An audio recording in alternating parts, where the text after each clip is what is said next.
There are a lot of movies and TV shows that are coming out all the time, and quite a few of those movies and shows are rated R or rated PG-13.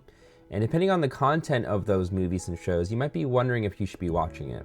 That's the topic for today's video. I hope I can give you some advice as well as some guidance on this. I remember quite a few years back, as a younger Christian, I would run into a lot of problems with the content that I could watch, specifically because a lot of movies or shows, especially at that time, were starting to have things like nudity in them. Given my new life, and I started to feel uncomfortable with that, given my life as a Christian and somebody who really wanted to grow in the Lord. I started to feel pretty uncomfortable with some of the content that I was seeing. I remember one show in particular that was really, really famous. A lot of people were watching it. Everybody was talking about it. And I popped on that show, and within the first episode, I was already confronted with some nudity. And I knew at that point that I would probably not be able to continue watching this show. And for some other movies and TV shows, maybe we have to really think about carefully whether or not we should be consuming that kind of content. Some movies and TV shows are overly gory and really, really graphic in other ways. The subject matter sometimes is not glorifying to God, if we're being very honest with ourselves. And so I want to give you some principles that will help you to navigate this media consumption world. Let me share with you 1 Corinthians 10:23, and that says, "All things are lawful, but not all things are helpful. All things are lawful, but not all things build up." And so just in short, Paul is giving a principle here about what things we should be consuming, even physically, talking about food, as well as what things that we should partake in. There was a lot of discussion around Paul's time as people were becoming Christian about whether or not they should be eating food that was previously considered unclean, as well as the food that was now being offered up to idols, but then later sold in the marketplace. And so Paul's pretty clear. He's saying that you can do these things. You can partake in eating that food. You can partake in some of these events, whatever it might be, but not everything builds up. Not everything's actually going to lead to fruitfulness. And so that's the first question or principle that we really need to be thinking about when we're consuming media is this going to be helpful? Is it going to build me up? Is it going to build us up if we're watching this as a group? And will it lead to fruitfulness for us? Let me read a couple more verses from the same chapter.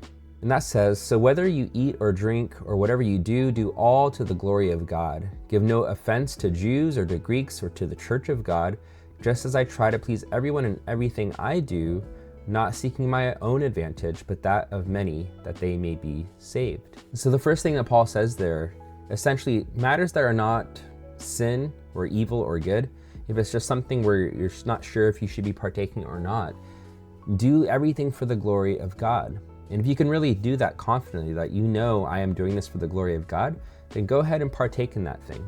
And so if it is like watching a TV show or a movie, well, can I truly worship God? And can I truly say that I glorify God through this? I do want to just say really quickly that, well, if it's rated R, probably most of you watching, if you're under the age of, I think it's 17, you shouldn't be watching those movies to begin with.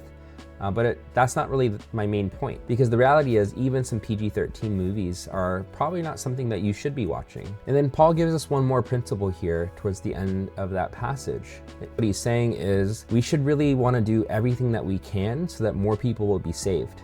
And so if that will mean that you don't partake in watching rated R movies, if that's going to stumble somebody, then you shouldn't do that, because even if you could exercise your freedom to do it, a higher priority is people's salvation. And so if anybody would be stumbled by you doing that, then don't do it. Let me share with you one more passage. This comes from Philippians chapter, and that says, "Finally, brothers, whatever is true, whatever is honorable, whatever is just, whatever is pure, whatever is lovely, whatever is commendable, if there is any excellence, if there's anything worthy of praise, think about these things." Okay, I've shared that before in a couple different videos, so if that sounds like I've said it before, it's because I have. But just in short, it's a really good principle when it comes to consuming media or even playing games or listening to music, that the things that I want to be on my mind are whatever is pure, holy, good, heavenly, something that I know confidently will praise God. Because the other stuff, it just ends up being distracting, and even it could be temptation. So just to bring everything together, what I would say is go into watching that movie or that show with the intention to glorify God, because that's our lives as Christians, that everything that we do, it should clearly glorify God. And if it doesn't for you, if it somehow affects your conscience, well, that's probably a good time to abstain from that thing and say, you know what, I don't think I can take part in that because I don't think I can purely worship God through this. And so I hope that was helpful. If you have any other questions about this topic, leave it down below in the comment section. Leave a like, comment, subscribe. Let me know how you're doing. But that's it for today. God bless you. Love you. Peace.